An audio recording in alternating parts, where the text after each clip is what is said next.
हामी चाहिँ अहिले चिलो चामल कुट्दैछौँ र धेरै अर्गानिक व्यवसाय गर्ने हाम्रा नेपाली जनताहरूलाई हामी भन्न चाहन्छौँ चिनो कागुनो मार्सी धान कुट्नु पर्यो भने हाम्रोमा ल्याउनु होला, हामीले कुटिदिन्छौँ।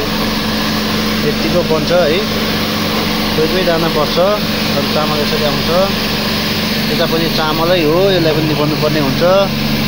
त्यो मसिनो चामल टुक्रेको कम आउँछ, 70% 72% अगाडि आउँछ, बाँकी पछाडि जान्छ। 28% 27% पछाडि जान्छ।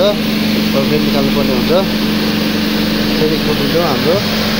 यो चाहिँ चिनो कागुनो कुट्ने मेसिन, यो चाहिँ मार्सी धान कुट्ने मेसिन, यो चाहिँ भुट्ने मेसिन, यो चाहिँ हाम्रो स्टोनर ढुङ्गा केलाउने मेसिन।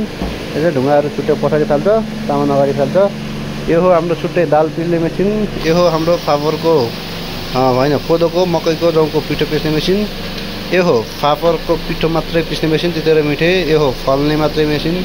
यो हो च्याख्ला मात्रै बनाउने मेसिन है त। तपाईँलाई चाहिन्छ भने, यदि केही रेडी बनाउनु छ, तपाईँको सामान छ भने हामीलाई सम्झाउनु होला।